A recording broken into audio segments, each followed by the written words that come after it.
484টি এবং এ নিয়ে মোট বইয়ের সংখ্যা হলো 454টি। প্রতিদিনই যেমন নতুন নতুন বই আসছে, সেই সঙ্গে নতুন নতুন পাঠকও যুক্ত হয়েছে। আজকে যারা এসেছে তারা নিঃসন্দেহে বলতেই পারে যে আগে এই 7 দিনের মধ্যে এখনো পর্যন্ত আসেনি। তবে আজ যারা এসেছেন মেলা শেষের দিকে হয়তো আবারও আসবেন, কারণ পুরো একটা মাস ধরে যখন বইমেলা চলে তখন একবার গেলে শুরুর দিকে তখন মনে হয় যে আরও একবার না হয় মেলা থেকে একটু ঘুরেই আসে।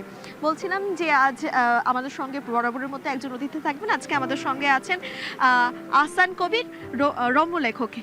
আপনাকে স্বাগত জানাচ্ছি আমাদের গরবের মেলার আয়োজনে। এবছর আপনার যে বইটি আসছে এখনো বোধহয় মেলায় এসে পৌঁছয়নি, একটু তার আগে আপনার কাছে জানতে চাই সেই বইটি কি নিয়ে লিখেছেন। এটিও বরাবরের মতো রম্য একটি বই। আমি নাম দিয়েছি মলাট বন্দি বাংলাদেশ সিরিজের 2025-এর বই, মিসেস লক্ষণ সেন ও মহাজন। এটা কি একটু আমাদেরকে হিন্টস দিয়ে বলা যাবে? খুবই সহজ, কারণ অনেক শতাব্দী আগে একজন আসলে পালিয়েছিলেন সাম্রাজ্য ছেড়ে, উনি লক্ষণ সেন। আপনি বাংলাদেশের সাথে রিলেট করে ফেলবেন, এবং আরেকজন যিনি এখন ক্ষমতায় আছে তাকে মানুষ আসলে কোন নামে ডাকে, এই দুটো নাম আমি আসলে বেছে নিয়েছি। এই যে আসলে জুলাই 24-এর গণ অভ্যুত্থান নিয়ে অনেক বই হচ্ছে, হুট করে আপনি যেহেতু রম্য লেখক, আপনার কাছে আসলে এটাকে কিভাবে আপনি রম্যের মাধ্যমে তুলে ধরেছেন? যখন যে ঘটনা ঘটে তো সেটি হচ্ছে সিরিয়াসলি লেখার একটা স্টাইল আছে, আরেকটি হচ্ছে আমি যদি এটি হাস্যরসের মাধ্যমে উপস্থাপন করি। তো জুলাই অগস্টে একটা বিপ্লব, এবং সেটা অবশ্যই রক্তে লেখা। তো রক্তে লেখা কোনো জিনিস সিরিয়াস হতে পারে, ফান নর্মালি হয় না, সেটি একটি ব্যাপার আছে। আর 2 নম্বর হচ্ছে বিপ্লব কিংবা গণ অভ্যুত্থান, এটি মানুষের, এটি মানবেন তাহলে আপনি মানুষের সাথে থাকবেন। এর পাশাপাশি একটু জানতে চাই, এখন তো আসলে নতুন যারা তারা বেশিরভাগই উপন্যাস লিখছেন। রম্য লেখকদের একটা শ্রেণী যারা আসলে এই ধরনের বই পছন্দ করে তারা কিন্তু বরাবরই বলে আমরা এই ধরনের বই কম পেয়ে থাকি। সেই জায়গা থেকে আপনার আসলে কি বলেন? নিখাদ রম্য আর রাজনৈতিক রম্য একটু হলেও পার্থক্য আছে। তো আগে যেমন সঞ্জীব চৌধুরী ছিলেন, তারাপদ রায় ছিলেন, অথবা তারও আগে যদি শিবরাম চক্রবর্তীর কথা ধরি, মুস্তফা আলীর কথা ধরি, তো তারা যে রম্যটা পাড়ি দিয়েছেন, যে লেখালেখির যে স্টাইলটা, রাজনৈতিক রম্য পুরোটাই ভিন্ন। এবং এখানে একটি রিস্ক আছে, ঝুঁকিটা হচ্ছে যারা ক্ষমতাসীন থাকে তারা এই রম্যটাকে সবসময় ভালো মতো নেয়, সেটা না। মানে ছোট্ট একটা উদাহরণ দিলে বুঝবেন যে রাজীব গান্ধী এবং উনি মারা গিয়েছেন, পাকিস্তানের জিয়াউল হক ওনারা নাস্তা করতে বসেছেন। তো জিয়াউল হক জিজ্ঞেস করছে রাজীব গান্ধী, তোমাকে নিয়ে কৌতুক বের হয় না? হয়, তো কী করো? আমি জানতে চাই, তারপরে চেষ্টা করি যেন আর কৌতুক বের না। তো উনি জিজ্ঞাসা করছেন জিয়াউল হককে যে তুমি কি করো? বলে ধরে এনে গর্দান কেটে দিই। আচ্ছা, এই যে বলছিলেন যে চ্যালেঞ্জের কথাগুলো, নতুন যারা লেখালেখি করেন তারা আসলে কিভাবে এই চ্যালেঞ্জগুলো কিংবা সেই যে বরেণ্য ব্যক্তিগুলো বা যারা আসলে গর্দান কাটতে সত্যি সত্যি চায়, তারা কিভাবে এই বিষয়টা ফেস করবে এবং কিভাবে আসলে লেখালেখিটা চালিয়ে যাবে? এই ঝুঁকিটা নিতে হবে। যখন সোভিয়েত ইউনিয়ন অখণ্ড ছিল তখন এই ঝুঁকিটা ওনারা নিতেন, মানে খুব দুর্দণ্ড প্রতাপশালী ছিলেন। এটা স্ট্যালিন হতে পারে অথবা লেনিন যারা ছিলেন, আমি বামের সমালোচনা করছি না, কিন্তু কোনো না কোনোভাবে তাদের মানে মুক্ত স্বাধীনতা বা কথা বলার স্বাধীনতা ওই পর্যায়ে ছিল না।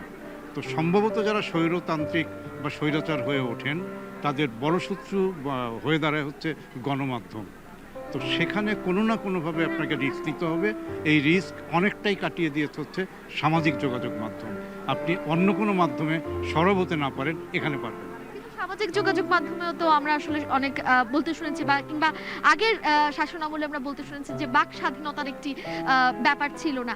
তো সেই জায়গা থেকে আসলে লেখালেখি যারা করতে চায় কিংবা রম্যটাই যারা লিখতে চায়, কিংবা আপনি বলছিলেন রাজনীতি নিয়ে যারা সেই প্রেক্ষাপটে যারা রম্য লেখেন, তাদের জন্য বিষয়গুলো আসলে তারা আসলে কিভাবে এই বিষয়গুলো নিতে পারে? এটা একটা কৌশলেরও ব্যাপার, কোনো না কোনোভাবে আপনাকে খুঁজে নিতে হবে। যেমন 14 এবং 15 সালের নির্বাচন নিয়ে তুমুল, 3 জনের মধ্যে হাসিনা, খালেদা এবং এরশাদ। উনি বললেন যে আমি যদি এখন নির্বাচনে যাই তাহলে মানুষ আমাকে থুতু দেবে, কিন্তু উনি নির্বাচনে গেলেন। তো সে বছরের বইয়ের নাম ছিল আপা, ম্যাডাম ও থুতু বাবার দেশে, এরকম কিছু। 11-12 সালে খালেদা জিয়াকে যখন তার বাসা থেকে, বাড়ি থেকে উচ্ছেদ করা হয়, তখন উনি বলেছিলেন যে আমি আজকে থেকে বাস্তুহারা। তো পরের বছর আমার বইয়ের নাম ছিল ডিজিটাল হাসু, বাস্তুহারা পুতুল। এই রম্য লেখালেখির সাথে কিন্তু কার্টুনটাও একটা ওতপ্রোতভাবে জড়িত। সেই জায়গা থেকে আমরা আসলে দেখেছি সেই কার্টুনের ক্ষেত্রে আসলে অনেক ধরনের বাধা বিপত্তি।